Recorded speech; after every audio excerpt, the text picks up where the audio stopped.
When you pack up your camera and you make that huge effort to travel and visit places that are as jaw-dropping as this, then the very last thing you want to do is make mistakes. So let's have a look today at how we can get rid of as many mistakes as possible. I can speak as an authority on this because with every single one of the 7 mistakes we're going to look at today, I've made each and every one of them, and I'm not even exaggerating. For every video that I watched or article I read that was telling me how to avoid these pitfalls, I still thought I knew better. So does that sound familiar? So trust me when I say I made these mistakes so you don't have to, because at our age, time is too precious. We might not be as fit as we used to be, and honestly, one of these mistakes, well, it literally put me into physiotherapy. So let's crack on with number 1. Now when I first started out, and you may have experienced this as well, is there's a real bug that gets you. You buy your camera and your lens, you go out and you use it a couple of times, and then you start to think, right, I need a new lens, I need new gear, and I need to up my game here. But that's a trap that so many people fall into, especially at the start. And if you watch YouTube for any length of time, everybody that's been before you will tell you not to do that, because you waste so much money. And I'm not even joking when I say I've lost about £3,000 or £4,000 on lenses that didn't do what I thought they were going to do, or didn't make me feel a certain way about my photography. So I eventually sold them back and handily lost a ton of cash in the process. So what should you do? When you first start out, you're still not 100% sure what it is you're going to be doing. So buy a lens that can try and do as many things as possible. And for me, a 24-70 or a 24-105 is a phenomenal focal length for a beginner, because it lets you dabble into so many different styles of photography. At 24mm you can do wide landscapes, at 70 you can do portraits, and at 105 you can even do some tighter wildlife shots. And that's all from one lens, because you're now not learning how to change lenses, you're not carrying a ton of gear. You've got one camera, one lens, and you can go and learn how to take a good photograph, not how to manage gear. Okay, on to mistake number 2. And this is one that I fell really badly into, and it's called paralysis by analysis. I spent so much time watching YouTube, reading magazines, scouring the internet for tips on how to be the best photographer and get the best photographs possible. Yet I hadn't even put my shoes on and crossed the front door. Because we all fall into that trap sometimes. You can call it procrastination if you want, but basically what it is to me is we avoid the one thing that we're actually trying to do, and we cover up for it by doing things that we think are associated with the task.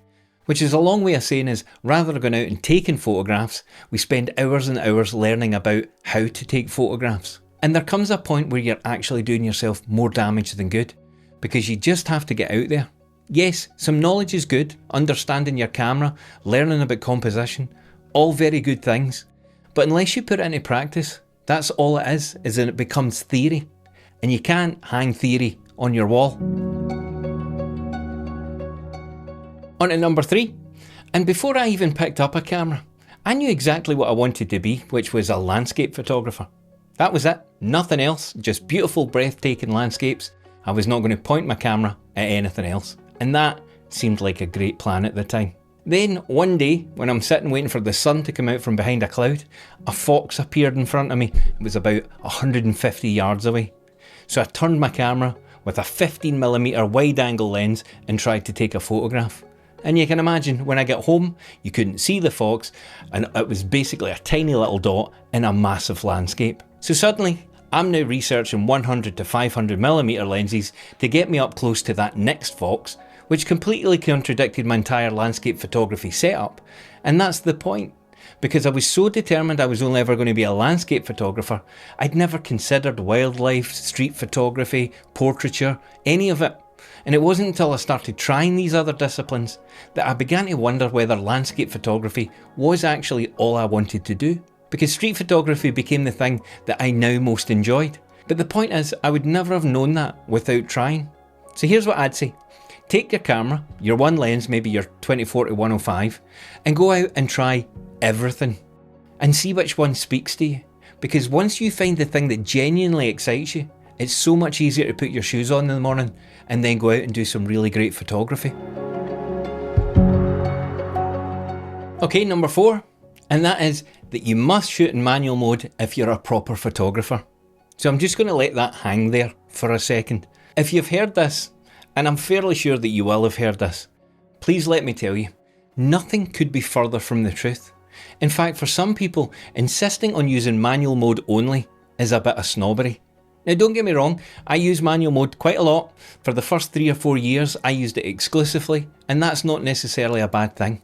But it is absolutely not the only way that you can shoot. Your camera has other modes, aperture priority or shutter priority, and they're there for a reason. They're designed to make your job a little bit easier. So take birds in flight for example. If you need a really fast shutter speed to catch them sharp, shutter priority lets you set that speed, and then the camera makes decisions on aperture and ISO for you. And I've made a full video on aperture priority mode if you want to have a look at that, and I'll put it in the description. But here's the thing, manual mode is just one of the many modes that your camera has. It is no better and no worse than any other. So when you're starting out, make your life a little easier. Choose one of the assisted modes. Aperture priority or shutter priority are great places to begin. And I'll let you in on a little secret, 80% of professionals shoot in aperture priority. So you should never feel any embarrassment for not shooting in manual. There, I said it. On to number 5 now, and I'm going to be upfront here guys. I'm not sure I've actually managed to crack this one myself, but let's go on with it anyway, because mistake number 5 is carrying too much gear. And one of the reasons you might do this, if you're anything like me, is that you're scared that you might miss that magical moment. So you're heading up into the hills with your wide angle lens, and in my head I'm thinking, but what happens if I'm near a tree and an eagle flies out of the sky? It captures a salmon leaping up the river, and it takes it up to a tree, flying right over my head as thunder and lightning strikes.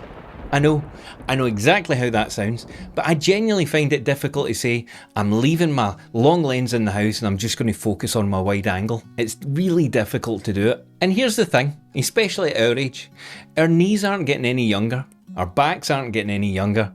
A super heavy bag makes it really difficult to stay out for a full day shooting. And if you're anything like me, I can climb up and up hills all day long. It's the coming back down that does the damage.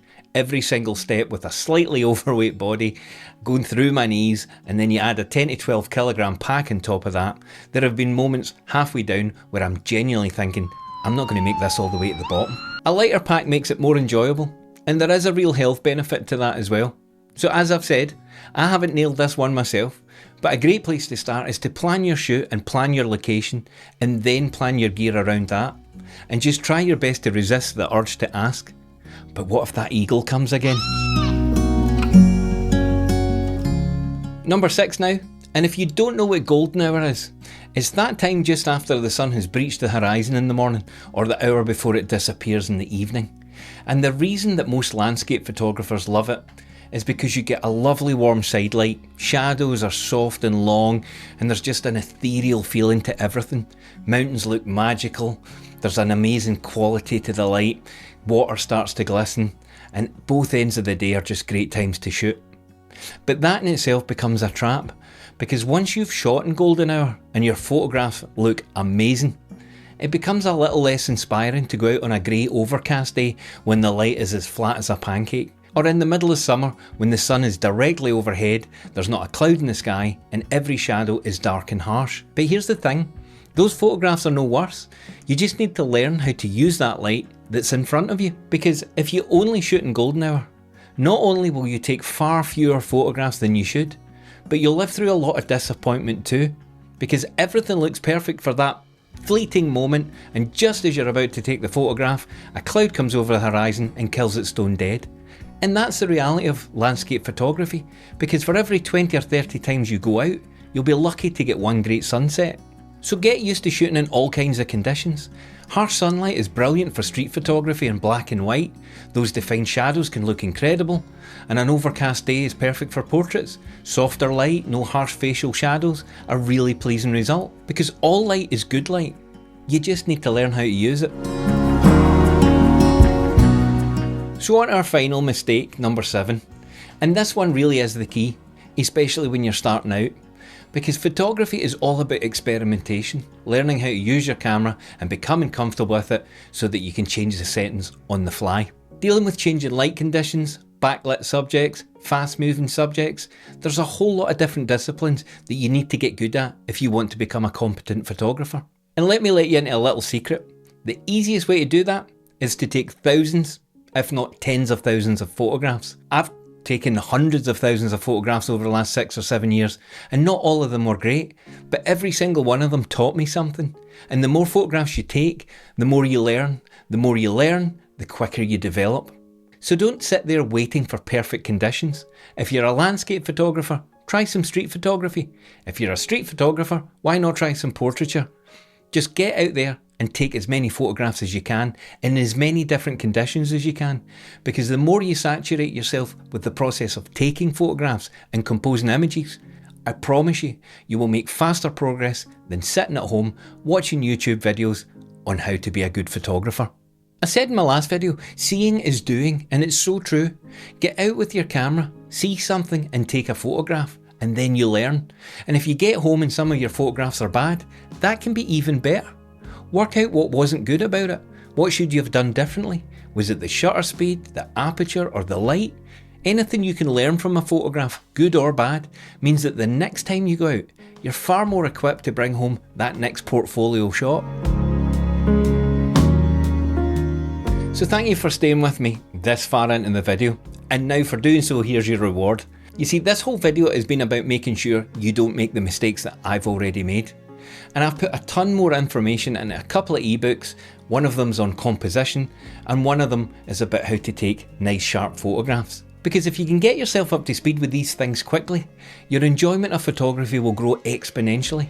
And that feeling of disappointment when you get home and the photograph just doesn't work out the way you thought, or even worse, it's soft or out of focus. That's exactly what these are designed to help you avoid. And because you've stayed this long into the video, there's currently 25% off each book, and if you want to pick up both together, there's a further 20% off. The link, as always guys, is in the description. So there you have it. That's my 7 mistakes, but I'd love to hear what yours are. If you've made a mistake starting out that you wish somebody told you about, tell us in the comments. Let's build a little resource down there for us photographers, and it's something that helps everyone who finds this video. If you found this video useful, but you might still be looking for that final push to get you off the couch and out with your camera, then I'd watch this video here. Thanks for watching guys, and as always, I'll see you in the next one.